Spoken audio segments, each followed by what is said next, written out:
Buenas de Dios, empezamos nuestro segmento de secretos de la oración, en donde vamos a hacer una nueva cosa, porque siempre en 10 minutos con Jesús estamos intentando innovar y hoy día tenemos un invitado muy interesante porque es un experto, es un, digamos, un intelectual tal vez de los más brillantes de nuestro país, de Ecuador, y hoy día vamos a intentar hablar con él y desentrañar algunas cosas sobre una de las obras que más ha trabajado, que es El Principito, y vamos a intentar efectivamente darle un poco de vueltas a cómo sería la oración en la oración de él, ¿no? Bueno, primero de Carlos y por supuesto del Principito. Sin más, voy a invitar entonces a al que nos va a acompañar hoy día, que es Carlos Freire. Carlos, que te acabo de ver que estabas ya conectado ahí. Vamos a ver si tenemos aquí. Te estoy invitando este instante al live. Para mí es una alegría. Yo estoy emocionado. Estoy emocionado. No los puedo ocultar. Porque siempre una conversación interesante, profunda, es algo que te llena el alma, ¿no? Y yo creo que a todos nos pasa cuando tenemos la oportunidad de encontrarnos con alguien con el que te gustaría conversar. Hoy día me imagino que voy a conversar con el creador del Principito, porque es una persona que ha estudiado tanto a Sáenz Superi, que nos puede hablar un poco de las cosas más profundas del Principito. Vamos a ver si nos acepta la llamada. Ya tenemos a Moe, que es importantísimo la tillita que esté aquí. Y ya está invitado Carlos. Carlos Freire tiene que aceptar la invitación y meterse a este conversatorio que va a estar seguramente muy interesante. Eh, decir que ya Ya, lo ya, tenemos. Ahora sí, ya. Carlos, ¿tienes tus micrófonos puestos? Sí, como no, tengo todo listo. Muchas gracias. Es que yo me estoy escuchando de nuevo como en eco. Ah, Ah, no, caramba, porque no, estoy... no, perfecto, ya está, ya está. Ya, Muy ya, bien, bien, perfecto. Entonces, bienvenido, Carlos, y muchísimas gracias por aceptar nuestra invitación a Los Secretos de la Oración. Como sabes, Los Secretos de la Oración es un segmento donde intentamos conversar con distintas personas de cómo ellos hacen la oración, pero ahora queremos cambiar un poco esto para dejar volar un poco la imaginación de cómo sería la oración del Principito. Pero para poder entrar a eso, primero tenemos que presentar al personaje. Carlos Freire, muchísimas gracias por estar aquí con nosotros esta tarde y me gustaría preguntarte primero, ¿cómo te describes tú mismo? ¿Cómo te bueno, presentas?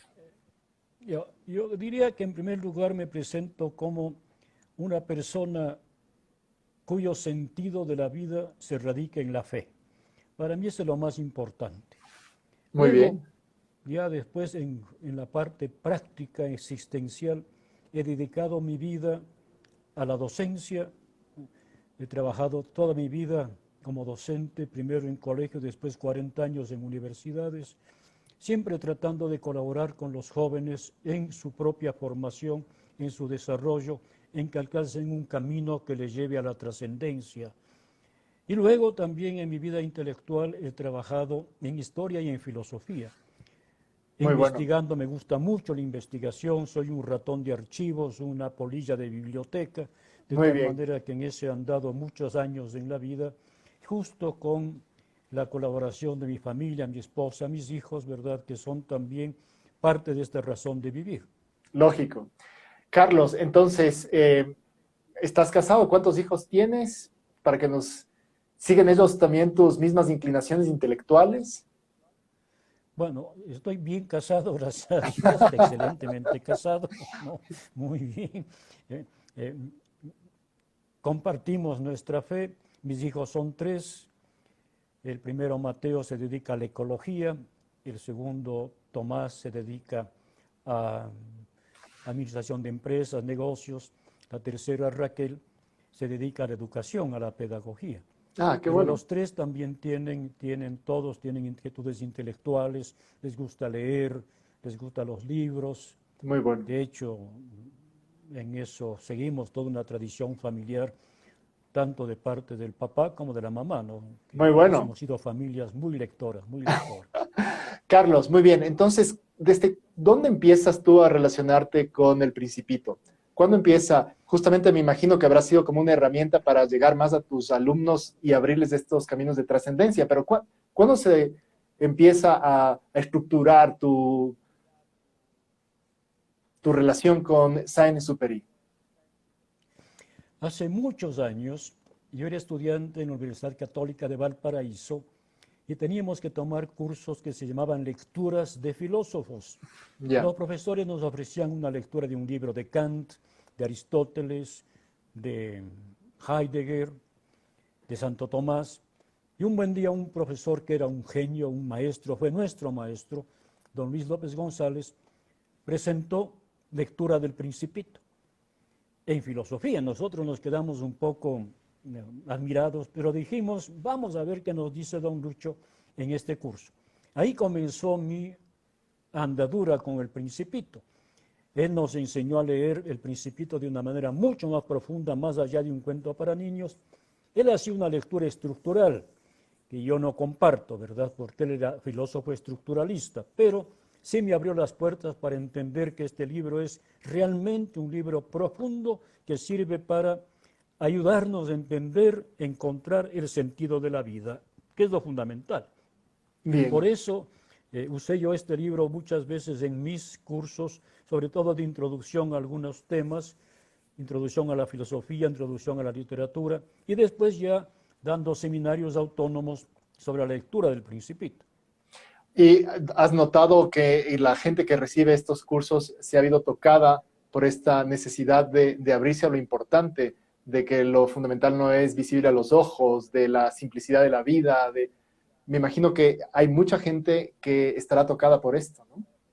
¿Cuál- Bueno, sí, yo tengo que decir que gracias a Dios, muchísimos exalumnas míos me han dicho, ese seminario nos cambió la vida, ese Qué increíble. seminario nos llevó a tener otras perspectivas, de tal manera que sí, el Principito realmente ha sido un medio y un modo para ir más allá de la simple formación intelectual, profesional, etcétera, e ir a la radical formación que debe ser fatalmente integral, si no, no es formación. Claro, claro. Muy bien, entonces vamos a irnos metiendo un poco. Sabemos que en el Principito no se habla propiamente de oración. Esto es una cosa que no podemos decir que sale, pero se puede interpretar a que el Principito tiene las herramientas necesarias para hablar con Dios, que está perfectamente capacitado para hacerlo. Sí, sobre esto se ha escrito muchísimo, porque si nosotros leemos el Principito no aparece la figura de Dios por ningún lado, no se menciona a Dios de ninguna manera. Entonces se ha discutido muchísimo sobre si Saint-Exupéry no quería que Dios estuviese presente o que quería que estuviese presente de otra manera. Yo estoy convencido de que Saint-Exupéry quería que estuviese Dios presente y hasta Jesús presente en su libro. Esto lo digo no solo por la lectura de sus obras completas, de su trayecto vital, sino por los últimos estudios publicados en base a los papeles que él dejó, a los papeles de su esposa, que él tuvo un retorno a la fe al final de su vida. Y como Ya. este libro lo escribió al final de su vida, poco tiempo antes de morir, hay una entrada hacia la trascendencia, Así hacia la es. divinidad. No está presente de manera directa porque no quería hacer una predicación. Es algo que no le gustaba a Saint-Exupéry, Ujú. hacer predicaciones o hacer estos moralismos. No, él hubiera ido totalmente en contra de eso. Pero Ya. detrás está esa figura.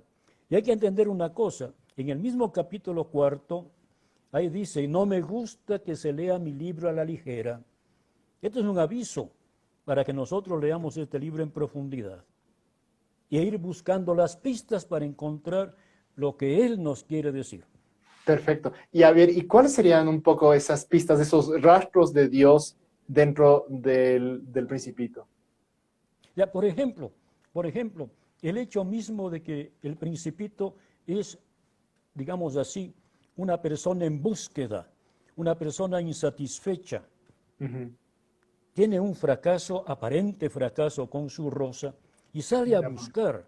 Está siempre insatisfecho. Hay un capítulo en que él dice que por nostalgia, por tristeza, vio muchas puestas de sol, porque estaba triste solo. ¿Y por qué estaba triste y solo?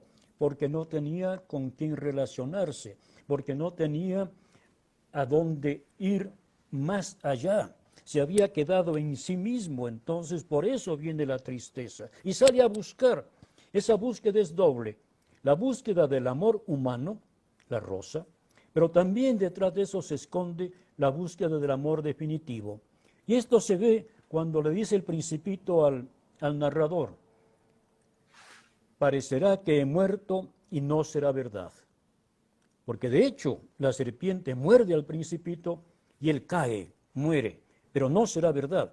¿Esto qué nos quiere decir? Así de una manera muy rápida pero simbólica, que hay una vida después de esta muerte, que hay algo más. Y por eso el Principito al final puede regresar. Claro. Si él regresa, algo nos puede decir, porque está presente de otra manera. Tan es así que hay escritores que han comparado al Principito con Jesús. Ah, sí. Ya, de eso sí que no tenía la menor idea. Carlos, pero vamos a ver. El Principito tiene esta decepción amorosa, digamos, por el tema de la rosa, pero encuentra otros valores que son súper importantes, que son unos valores también trascendentes, que los encuentra especialmente con el zorro, ¿no? Los encuentra con la idea de la amistad que da también una razón para vivir. No, él no se queda simplemente cuando viene a la tierra y ve los campos de rosas y se da cuenta que su rosa no es única. No es que eso le parte o le deja decepcionado, sino que al contrario, se da cuenta primero que ese amor sí era verdadero y que para él esa rosa era la única válida, digamos, y en cambio eso me parece que tiene que ver también mucho con el tema de la amistad, ¿no? De cómo uno va haciendo la amistad, de cómo uno espera al otro, ¿no? Yo no sé, pero te pregunto, ¿no está también ahí Dios detrás? Dios que está detrás de las personas. Sí. Yo pienso que sí, porque ¿cuál es una de las condiciones para que el amor y la amistad sean verdaderos? Es la permanencia, la constancia. De acuerdo. Y no puede haber permanencia y constancia en este mundo sin una referencia a Dios. Eso es lo que dice Saint-Exupéry en otras de sus obras. Hay que saber buscar, hay que saber leer también otras de sus obras, porque el Principito no es que sea la expresión de todo lo que él piensa, claro, no es la enciclopedia, ¿verdad? Entonces, pero está en otras obras esta referencia a Dios. No se puede amar de manera permanente si no hay un ancla en la divinidad. Uno tiene que estar abierto. Y también en la amistad. El Principito, por ejemplo, no responde nunca a las preguntas, y por ahí entramos a lo de la plegaria, ¿verdad? Poco a poco. No responde nunca a las preguntas. Y a veces también pareciera que Dios es sordo a nuestras plegarias. Pero ¿por qué nosotros le pedimos a Dios algo? Porque tenemos un concepto de amistad con Él, de cercanía con Él. Nos sentimos de alguna manera vinculados. ¿A quién le pido yo ayuda? A un amigo. Claro. ¿A quién le pido ayuda? A una persona que sé que me quiere. Por eso le pido ayuda. Y esa es la plegaria. Y esa es la pregunta también.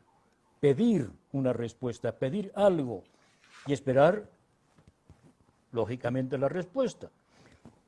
A veces no llegará la respuesta, pero es otro asunto que se podrá analizar un poco más tarde. Pero esta es la idea. Nosotros en este mundo vamos construyendo un sentido que es temporal, y ese sentido se completa después en la eternidad. Es la idea de Saint-Exupéry. Por eso es que el sentido no cambia a lo largo de los siglos.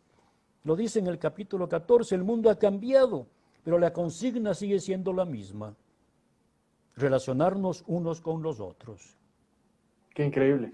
Y uno puede encontrar, de hecho, el amor de Dios también en esas relaciones. Y por eso la relación de la familia, por ejemplo, ¿no? Una relación que es digamos, fundamental, basal para las personas, ¿no? Para que una persona se pueda desarrollar bien, para que uno pueda tener como esa visión de trascendencia, inclusive, la relación de la familia es fundamental, porque ¿cómo uno puede imaginarse a un Dios Padre si no ha vivido la paternidad en su familia? ¿Cómo puede uno vivir, o sea, saber lo que es la fraternidad cuando no ha vivido de acuerdo con sus hermanos? O sea, los modelos, los roles son fundamentales para poder también llevar más allá ese pensamiento cristiano, ¿no? Me imagino que hay algo de esto también. Sí, claro, aquí hay un punto que tiene que ver con la biografía de Saint-Exupéry. Saint-Exupéry quedó huérfano de padre muy pronto, Ya, pero llevó una vida familiar muy cercana con su madre y sus hermanas. Su hermano falleció también muy temprano, y esos dos vacíos a él sí le golpearon. Más tarde, él no logró construir un hogar permanente con su esposa Consuelo, pero ya al final de su vida sí se dio cuenta que eso le faltaba. Por eso la parábola del Principito es un retorno a su rosa. Todo el camino que hace el Principito en el cuento es narrarle al narrador a su vez por qué salió de su planeta y que ahora quiere regresar, porque se ha dado cuenta de que el sentido de su vida está en su rosa. Saint-Exupéry en su vida también comprendió que después de toda esa búsqueda de largos años que iba por aquí y por allá, con decenas de rosas que no eran la auténtica, que no eran claro. la verdadera, que no eran la única, tenía que regresar a esa vida familiar, conyugal, con la suya. Y eso hizo al final. Lamentablemente, después tuvo que ir a pelear y murió. Claro, de todas formas, Carlos, a mí me parece que es muy bonito, ¿no? Porque ¿cuántas parejas tenemos ahora que les parece que ya ha pasado, que es demasiado, que no pueden aguantarse? Y volver a ese primer amor, ¿no? Volver a esa rosa con la que hiciste esa amistad, con la que tuviste tus hijos, con la que creaste tantas ilusiones. Aunque luego han habido muchos problemas, aunque luego te diste cuenta que existían otras rosas, pero saber que esa primera siempre es especial. Es que a mí me parece que a veces también el mismo matrimonio cristiano se ha visto como muy atacado por esta falta de ese compromiso, de ese amor, que para que sea amor realmente tiene que tener esa trascendencia en Dios. Eso es lo que has dicho ahora, ¿no? Sí, y se ve en el Principito porque el Principito nos cuenta que la rosa tenía muchos defectos. Era Claro, vanidosa, sufría de victimitis, era coqueta, en otras palabras, las personas a quienes nosotros amamos no son perfectas, tienen defectos y esos defectos nos pueden ir separando. Pero Saint-Exupéry nos dice en otra de sus obras que no hagamos inventario de las cosas que nos separan, claro, sino que pensemos en las cosas que nos unen, que siempre serán más. Porque los hombres siempre encontrarán motivos para odiarse, dice Saint-Exupéry. Siempre encontrarán. También en las parejas puede haber motivos para distanciarse. Pero no hay que buscar eso, sino lo otro, que es lo que nos une. De lo claro. contrario, ninguna pareja podrá permanecer unida, ¿no? Eso es porque siempre tendremos defectos, siempre todos tenemos defectos. Yo recuerdo que alguna vez una amiga mía me decía, verás, no hay que buscar, no debes, yo era soltero, ¿no? No debes buscar la mujer perfecta. ¿Por qué? Porque la mujer perfecta ya se casó.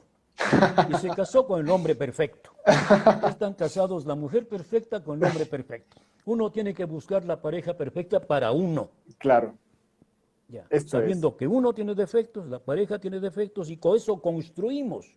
Sobre esto hay otros puntos de reflexión que se podría hacer, ¿no?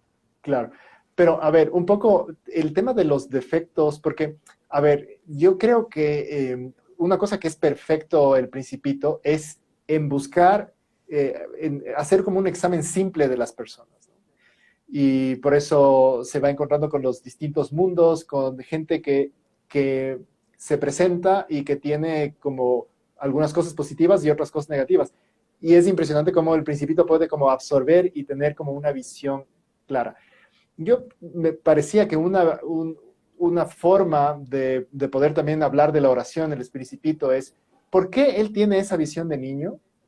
¿Por qué él? Porque es niño y porque tal, pero a mí me parece que si nosotros queremos tener una visión así también sencilla, no solo es el tema de volver a ser niños, sino tener esa visión de Dios, una visión que se fija en lo fundamental, que no hace lista de agravios, que se da cuenta de las cosas que alejarse de Dios produce, porque a veces el ser niños es estar como más cerca de Dios y ser adultos es alejarse de Él, ¿no? ¿Nos podrías tal vez Claro, Sí, perdón, sigue, ¿no? No, no, es que Yo me diría que parece lo que... siguiente, Adelante. sí, esta visión de niño es la visión realista que justamente está en la Biblia. Dios no juzga por las apariencias, Ujú. Dios no juzga por lo que se ve.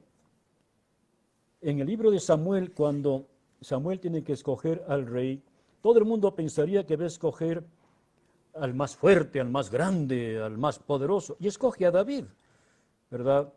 Que es un pastorcito, ¿verdad? Por ahí el más joven, y además algunos dicen que hasta era medio tartamudo, ¿no? Pero en todo caso, no era para los hombres el candidato ideal, pero Claro, Dios juzga de otra manera.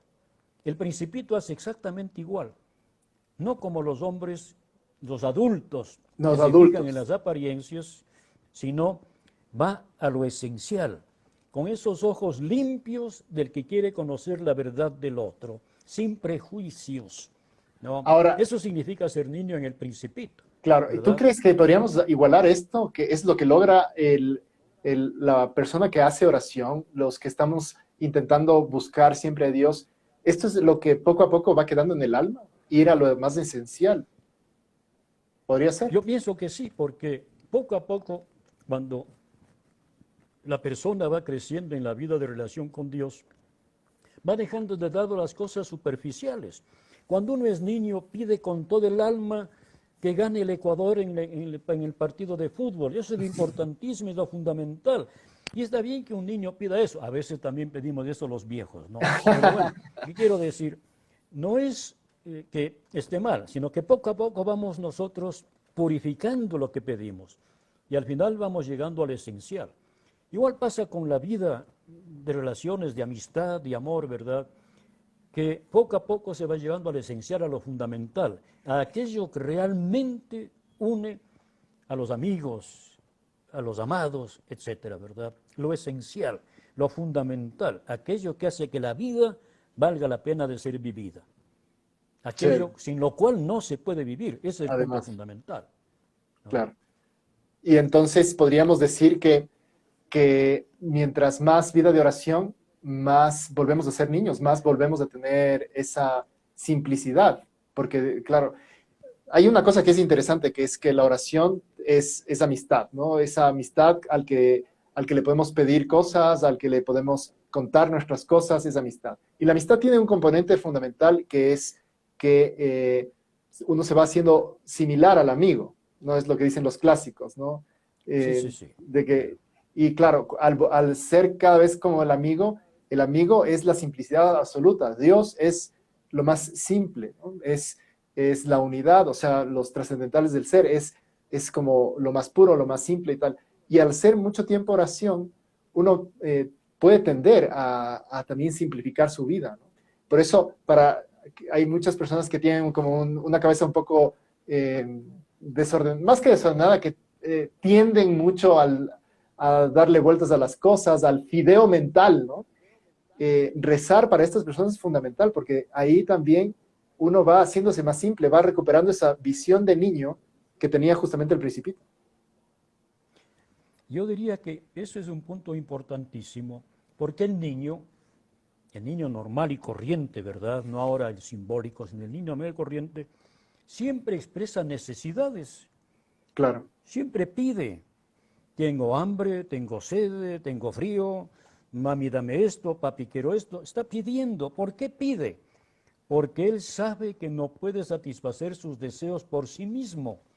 Él sabe que es limitado, hasta en lo físico. No puede alcanzar algo que está arriba, tiene que pedir ayuda a los adultos. La oración es algo similar. Es ese sentirnos como niños que necesitamos de alguien que nos ayude, que venga a llenar ese vacío que todos tenemos, esas incapacidades que todos tenemos. Entonces, en el Principito se ve eso, ¿verdad? La pregunta no respondida, la plegaria es para Saint-Exupéry, ¿verdad? Como ese un don de sí mismo para llegar a ser. Y uno dice, ¿cómo puede ser la plegaria un don de sí mismo? Si estamos pidiendo, es que la plegaria es reconocer que uno necesita del otro. Claro, Ese es lo fundamental de la plegaria junto a Dios. Necesitamos de Dios. Somos criaturas, somos seres finitos. así En es. cambio, el soberbio, el satánico, dice, yo no necesito a Dios, yo lo puedo hacer todo, no necesito a nadie, yo solo puedo. Y En si te cambio, parece, en la claro, plegaria decir esto. esto se une mucho a lo que dice Cristo, ¿no? Que qué difícil es para un rico entrar en el reino de los cielos. Claro, ¿quién es el rico? Claro. El que no necesita de los demás. ¿Cuál es el pobre? Bienaventurado los pobres de espíritu. Son los que necesitan, son los que están siempre buscando, son los que tienen esa necesidad. Y me parece que esto es justo lo que estás diciendo también, ¿no? Del niño y del pobre de espíritu, que necesitamos de Dios, necesitamos y constantemente para todo, para las cosas que podemos, o para las cosas inclusive que no sabemos cómo hacer, porque Dios es el que sabe, ¿no? En cambio, el rico está completamente satisfecho. El rico no necesita nada. El rico es como el soberbio, el rico que es como el adulto que no necesita nada porque está bien. Necesitar de Dios es fundamental también en la oración, porque si no te encuentras mucha gente, Carlos, no sé si te ha pasado, que no sabe rezar porque no necesita de Dios. Si cree no necesitar de Dios, ¿verdad? Esa es la idea. Y estoy de acuerdo. Saint-Exupéry en otra parte, en Ciudadela, dice también que la plegaria es un acto fértil. ¿Por qué? Porque nos hace crecer, nos hace buscar algo más y nos hace salir de nosotros mismos reconociendo que nosotros no tenemos todas las capacidades. Sobre todo tenemos que reconocer delante de Dios que lo necesitamos. En el Principito hay ese capítulo en que el Principito y el narrador buscan un pozo, lo buscan juntos. Y al final el Principito cuando lo encuentra dice, tengo sed de esta agua. Y el narrador dice, comprendí lo que había buscado. Esa agua era buena para el corazón. Simboliza en el libro la amistad. Y volvemos al punto anterior. Esa colaboración entre el Principito y el narrador, ese ir respondiendo a las necesidades del otro, porque el narrador deja de hacer lo que a él interesaba, lo que a él le convenía, que era arreglar su avión, para acompañar al Principito. Claro. Y está haciendo lo que el Principito, sin palabras, Le ha sin muchas pedido. palabras, le ha pedido, ¿no? Y encuentran esa agua que es buena para el corazón. ¿Y cuál es el agua buena para el corazón? La amistad, el afecto, la comprensión, el haber conseguido algo juntos. Y en última instancia, aquí tenemos también nosotros, podemos hacer referencias bíblicas, esa agua buena para el corazón es la buena del pozo, es el agua del pozo donde está Jesús y que nos da esa agua que nos va a dar la vida para siempre. Eso significa buena para el corazón. Claro, Una vez que uno bebe esa agua ya no va a tener necesidad de otras aguas, ¿no? Encontró el agua de la amistad con el amigo y con Dios. perfecto. Voy a ir abriendo ahora los comentarios por si hay personas que quieren también participar y hacer ya en estos últimos minutos que nos quedan alguna pregunta adicional. Sin embargo, Carlos, a mí me gustaría ir cerrando viendo, a mí me parece que el autor Superi básicamente lo que nos invita es, oye, tienes que ser un poco más como el Principito, ¿no? O sea, en la figura del narrador, o sea, el narrador se queda como con ganas de ser, de conocerle más, de ser más como él, de volver a ser un poco más como niño.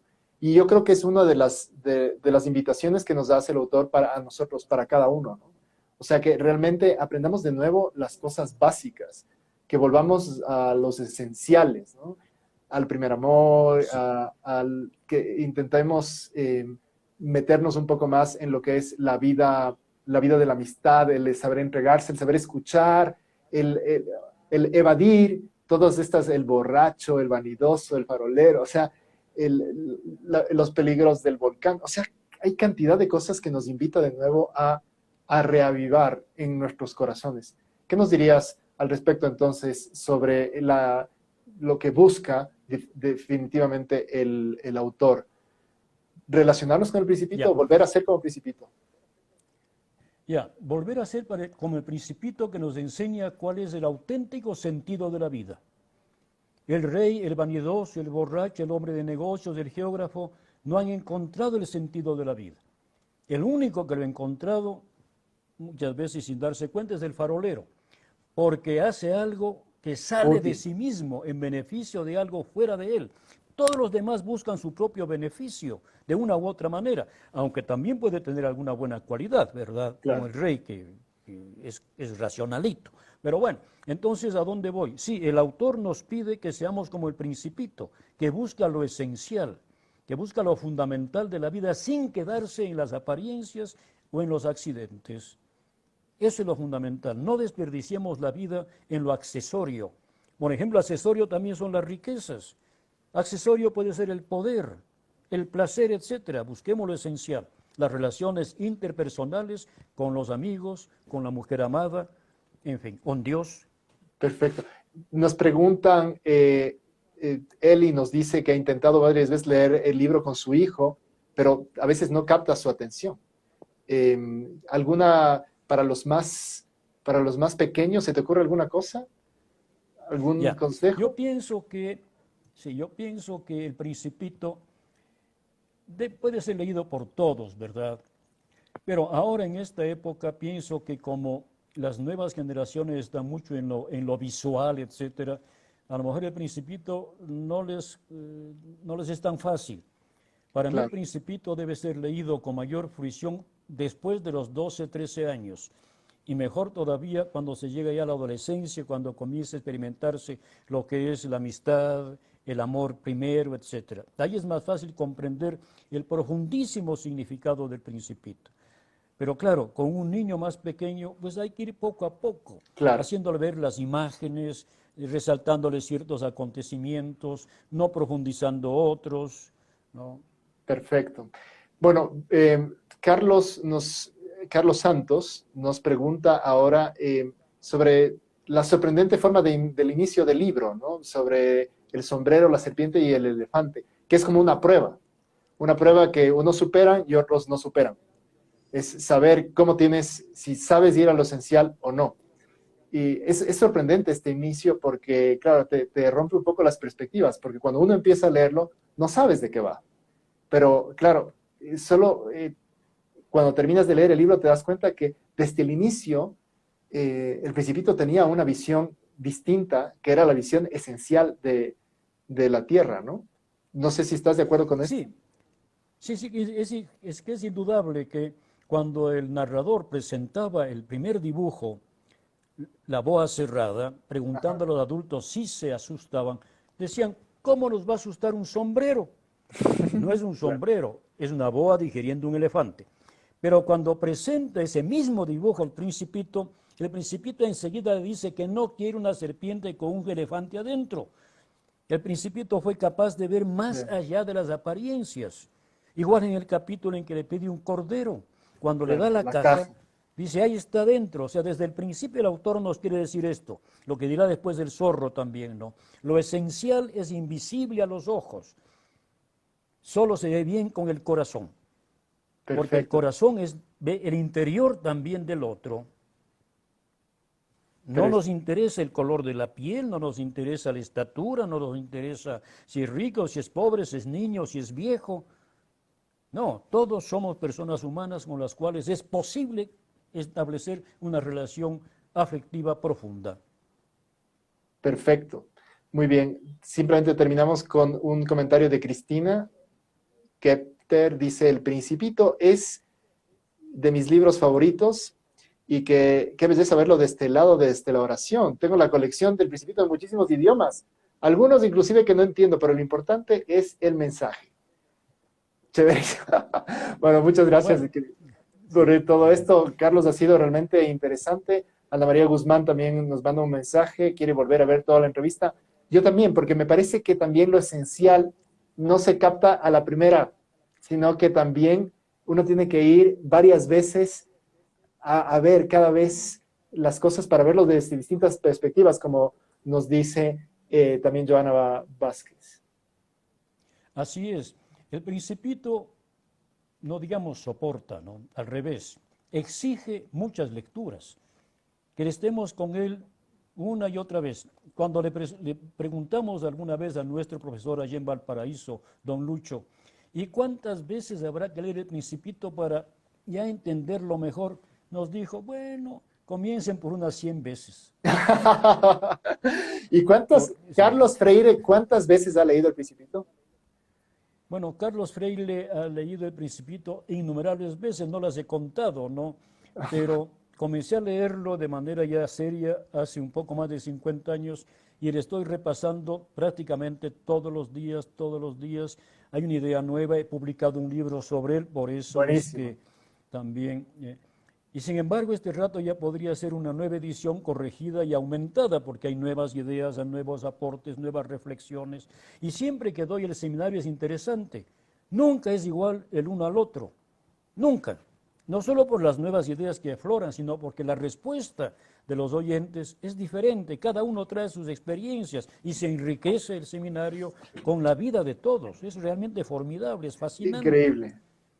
Buenísimo, Carlos. Bueno, te agradezco muchísimo. Yo creo que ha sido una charla preciosa, que son secretos de también cómo tenemos que verlos para poder recuperar esa mirada de niños y hablar con Dios en la oración con más claridad.